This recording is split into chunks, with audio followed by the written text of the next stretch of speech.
Hey guys, welcome back to my channel. Today I'm going to be doing a Boxycharm unboxing try-on. I love Boxycharm. I have been subscribed since I think January. The box is $21 and you get products that are name brand, full size, and so I love it. One of the first things in the box is this Dr. Brandt Biotic Recovery Sleeping Mask. It deeply hydrates and moisturizes to reduce redness and signs of irritation.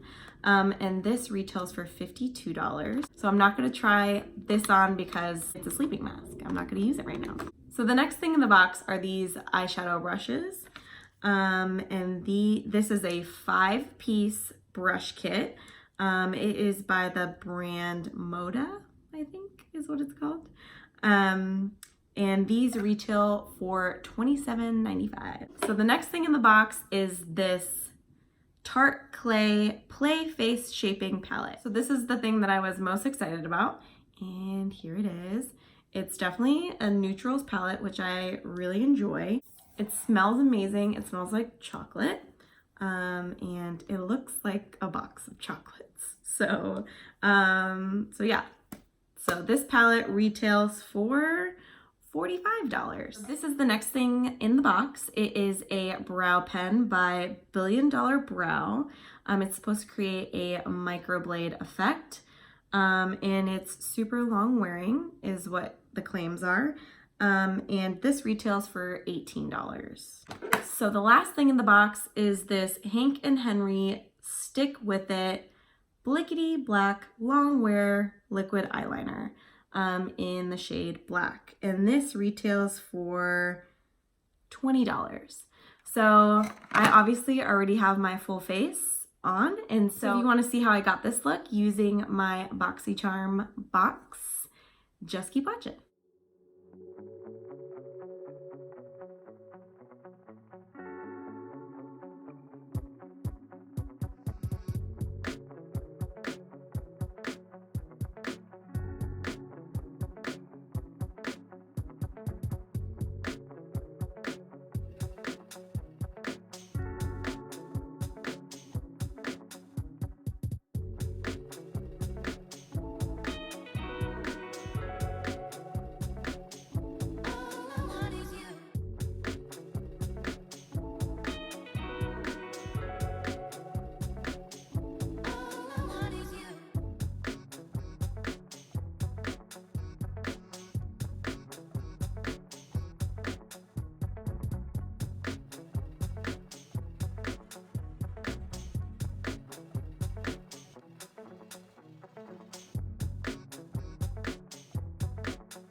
So let's go over all the products. Let's start with the Dr. Brandt Hydro Biotic Recovery Sleeping Mask. This I've been trying for the last 3 days, and I really enjoy it.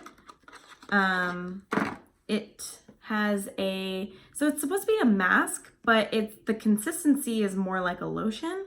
It's super hydrating, and I feel like I need to try it out a little bit longer, and so I'm gonna continue to use this. So yeah. The next thing was the, let's go for the Tarte palette. This is amazing. Super creamy, super amazing, smells amazing, blended perfectly. I really, really, really like this. So this is a win for me. The next thing are the MODA brushes, and I really, really, really enjoyed these. I used every single one. They're super soft, helped blend my eyeshadow really well, and so I really recommend these also. So these are a win for me. So the next thing is this Hank and Henry's eyeliner. I really enjoyed this, although it's not much different from any other felt tip eyeliner I've used before. Maybe if I continue to use it, maybe I'll see it last longer or whatever, but I'm gonna have to keep trying this out. But on initial reaction, I really like it. So the last thing is this brow pen. I am not a big fan of this. It wasn't for me. I'm super picky about my brows, so I'm not surprised I don't like it. It does create the hair-like effect. It's supposed to be like the Microblade effect, but I didn't really get to put it on my hand so you can see. Actually, it's not even worth it. This is a piece of shit. This is a no-go for me. So yeah, guys, that completes this video. I hope you enjoyed it. I will probably do more of these in the future, and so give this video a thumbs up, subscribe to my channel if you haven't already, and I will see you in my next one. Bye.